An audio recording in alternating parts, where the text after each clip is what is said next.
Good afternoon, everyone.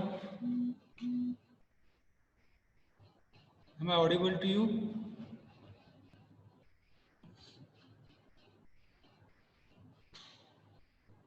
Yes. Okay, fine. So today we have 22 participants. Very less participants. What's the issue? Is there any problem?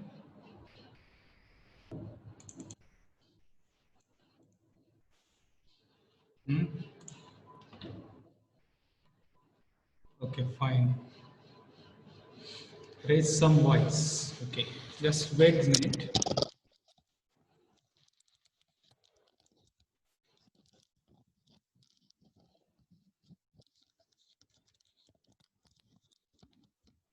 Okay, now you are getting my voice clearly. Am I audible?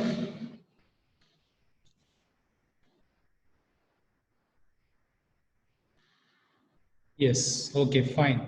So what we are discussing in previous lecture, we have discussed about CNC machines, and we were discussing particularly about the mechanical components in CNC machines, right? So just wait a minute. I will share the video slide with you. 1 minute, just.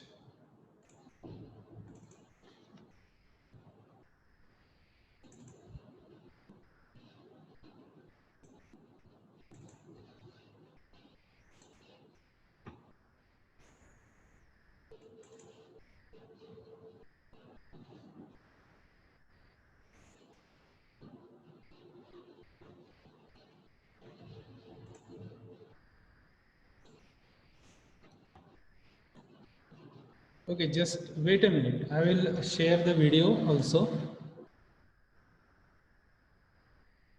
Share the screen with you so that you will be able to see what I am trying to show you. Okay, just a minute.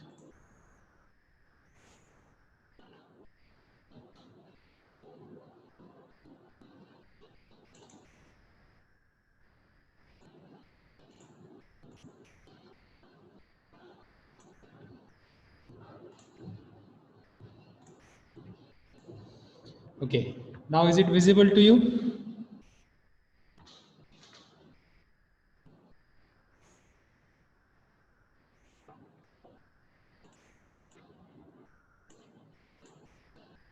Is it visible to you?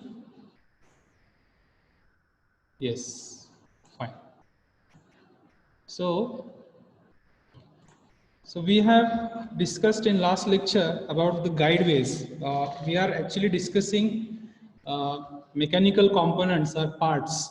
Basically, those which are very important one that we are discussing. In last lecture, we have started with guideways, that is linear motion glideways. Okay. Uh, this is the structure of linear motion guideway. I have told you that the main two components are the rail slides and the balls, right? So we have discussed this particular guideway in previous lecture. It's working. Then there are two types of guideways, rolling and sliding. Actually, we didn't compare them in last lecture, but it can be compared on the basis of these points called the friction observed in the guideway, in roller guideways and in sliding guideways. Then positional accuracy, also the life, static rigidity, speed, and maintenance and reliability. These are the main points to be used for comparison of rolling and sliding guide. Okay. Uh, then we have seen feed drives. What is the use of feed drive? why it is needed to use a feed system, drive system in a CNC machine, that we have discussed. Its working principle we have discussed. Then there are certain requirements of feed drive systems that we have took a glance upon it. Then the most important part of this drive system is the electric motor. Basically, we were discussing about two types of electric motors, servo motor and stepper motor. In servo motor, we have DC and AC, that is direct current and alternating current. We have seen servo motors used in CNC. This is the DC servo motor. Working principle we have discussed. Then there is AC servo motor. It is a alternating current. DC is direct current. So we have seen this particular type of servo motor in previous lecture. Then most important is stepper motor. Stepper motor is a motor or a device that converts electric pulses into mechanical rotations of the shaft. So it is a type of motor. Basically, it is used in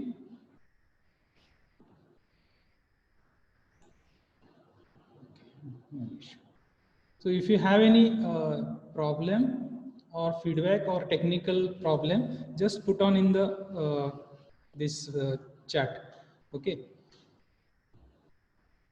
So stepping motors are there. Then there are spindles. We have seen this spindle diagram, assembly of spindle, how it is used. Then there are requirements of the spindles. What are the basic things that must be considered while selecting a spindle in a CNC machine? Then we have moved to the feedback elements. This particular part, we have just took a glance over it because the time was less. Now we will discuss this in detail. Okay.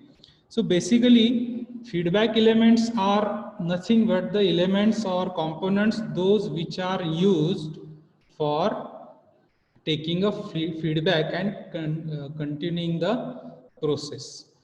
Suppose if you don't get, suppose if you are using a machine and if you don't get a feedback about the machining operation that is taking place on that machine, then you will continue your work, right?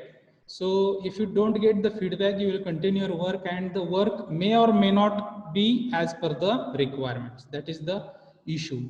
So since CNC machines are computerized numerical control system, so obviously they will have a dedicated computerized system to take a feedback also. Okay. So in numerical control machines, different types of feedbacks were there. It is not part of the syllabus, but in CNC machine, which type of feedback elements are used, that must be discussed. Font is small, not easily visible. It's visible. Which font is small? This diagram font. I think diagram font is small. Okay. It's okay. No need to check the what is written over here. I will explain it. Okay. So there are different types of feedback elements, which is called as first we can call them as rotary or linear type of feedback elements. Then there are absolute or incremental feedback elements. Then there are LED, phototransistor or photodiode, or basically optical type of feedback elements. Okay. See, basically feedback elements are used to complete the loop of the system. Just I have mentioned that if you don't get the feedback of machining you are performing on a machine, then it is highly possible that some of the error will be there in the component and it may get rejected. So in industry it is not viable to have this kind of processes. So whenever they are using a computerized system, they must have a computerized feedback elements also. Okay. So feedback elements of rotary type are shown in this particular diagram. If you can see this, okay, there is a shaft which is rotating, and on that shaft a plate-like structure is mounted, right? On that structure we have some slots, okay, and from this first or the left side area, what is the process happening? They are emitting the light on this plate, and there are light detectors exactly opposite to these emitters, okay. So when the light goes through this particular slot and it gets detected, it will give the feedback to the machine control unit, okay. Now what is the use of this particular, all this system or all this particular thing? The use is basically to control the movement of the tool holder, sorry, tool post, spindle, and guideways.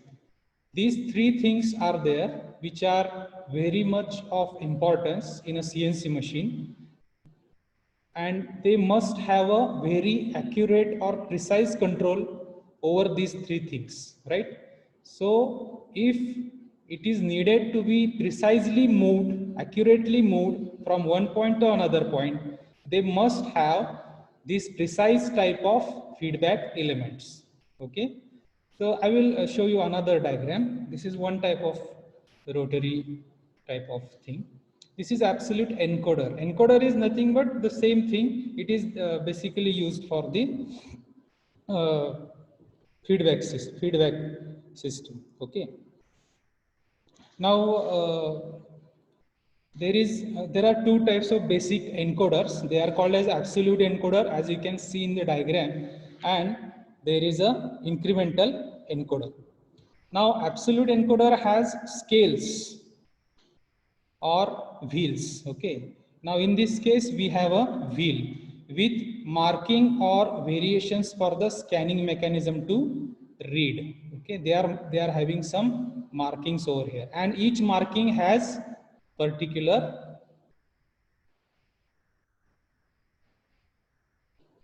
information, right, or meaning, you can also call it as. So this scanning is done of this particular wheel, and according to that the scanned images or the scanned data is particularly given to the machine control unit, where it is decoded, and according to that machine control unit again sends the pulses or signal or data to the machine or the performing operation, so that the change in the state of the machining can be communicated, okay. So this is the absolute encoders. Absolute encoders have marking on that, and they are scanned, and markings have the meaning as per our requirements, okay. Now, the absolute encoders do not require a reference point. Keep this in mind. Absolute encoders do not require a reference point. So, in other words, what we can say, when we start the machine or a CNC machine, right, specific positioning is acquired and recognized by the control itself. So it is not required to zero out the machine. Basically what we do in traditional CNC machine, okay, the not so sophisticated CNC machines in earlier days, sometimes we needed to make the zero placement or the absolute placement of the spindle or the work table, right? So in absolute encoder, if you are using absolute encoder, we don't require any type of zeroing out of the spindle head or the work table before the beginning of the work. You must keep this in mind. What is absolute encoder? Okay, are you getting it? I hope you are getting it. It's a little bit electronic part is there, but it's easy if you go through it. I will share this PowerPoint presentations. Already I have shared that, but I will also share the notes also. So we'll get to know easily, okay? Then this is another type of absolute encoder. Now incremental encoder, okay. Now there is a difference in absolute and incremental encoder. Incremental encoder is same as absolute encoder in the basic operation, but instead of unique markings as that we have in the earlier type of absolute type of encoders, instead of that unique markings, okay, what is this? Okay, who is writing on the? Okay, fine. So instead of that unique marking that can communicate an exact positioning, more uniform grating is present over here. If you compare this absolute, see, it is not so uniform, okay? It is randomly placed or arbitrarily placed. If you compare this type of encoder with this type of encoder, you will find that it is more uniform. The gratings or the slots or the markings, you can call it as, they are uniform as compared to absolute. Okay, this is the basic difference. And second thing is, reference marks throughout the pattern establish absolute position. So what does this mean? This means that we need to use reference point while using incremental encoder. This is the basic difference between absolute and incremental encoder. In absolute encoder, what was the situation? We don't have to use, or we don't have to zeroing out the spindle head or working table. But in incremental encoder, we have to make it at 0 level. Okay, while starting this while using these encoders. Okay. Now see, this is a rotary feedback element. How does this rotary feedback element works? If you see, this is a CNC machine and structure, basic structure is given by. See, on the right side, machine control unit is there. If I can, okay. See, this is machine control unit. This one, it sends the data to the servo motor here. The motor is having a lead screw or ball screw, whatever you call it as. Then encoders are placed here, see, to the left side. These encoders have the marking on it, okay? And according to that, the data is transferred again back to the machine control unit. So again, what happens? Machine control unit compares the input, whatever the input it has given, and the output or the feedback, right? So by comparing, it decides automatically what to do next. If the speed is to be reduced, or the speed is to be decreased, or the rotation is to be reversed, or the rotation is to be continuous. Okay, this kind of decisions are taken in the machine control unit. And what happens due to this particular machine tool or the machine works according to the requirements. Okay, this is rotary feedback element. I will show you another type of feedback element. Just wait. Linear feedback element.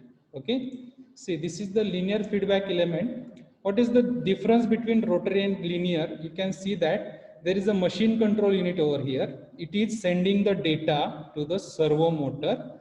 Servo motor has the lead screw or ball screw, and there is an optical scale which is mounted horizontally here at the base. Okay, or it could be we can call it as an optical scale. Optical means basically different types of markings on that, and some light emitting diodes are there and detectors are there. So emitters and detectors are working on that. According to that, feedback is generated, and that feedback is again given to the machine control unit, and machine control unit compares the feedback, and accordingly again send the signal to the servo motor so that the lead screw will run accordingly and our performed operation will be as per the requirements. Fine. Okay. Then there are another type of encoders or feedback elements we can call as. This is mechanical type tape reader. Okay, if you see that how does this work, this is mechanical type of tape reader.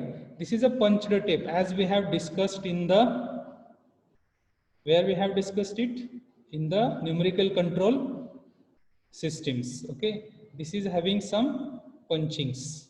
Okay, now this particular tape reader has a flexible strip and has a probe which is touching to this particular tape, punched tape. There a roller is there and movement of this punched tape is like in this given direction. Okay, now there is a switch. The switch is in no contact position, so it is now at this instance it is not working actually. Okay, so switch is in no contact position. You can see the punched tape or the probe has very less contact, or the probe is almost in the front above of this punched tape. Okay, hello, somebody has started a movie. Which movie is that?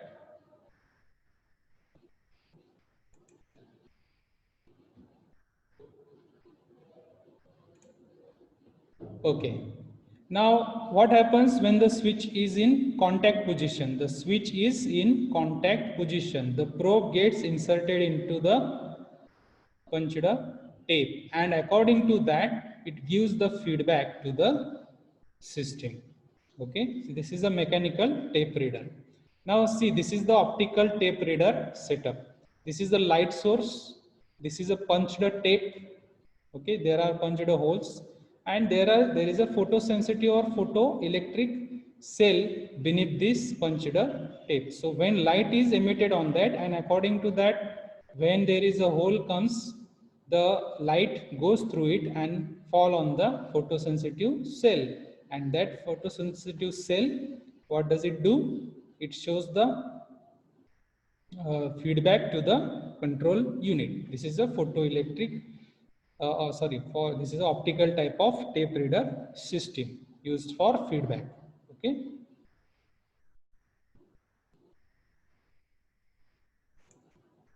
is it visible to you?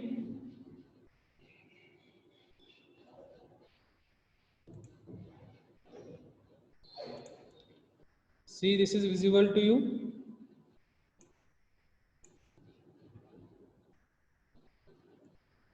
Can you see this? It's not visible to you. Okay, just wait.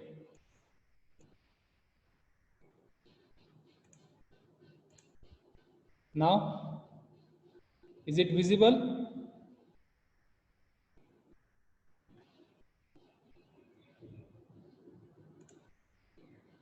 Okay.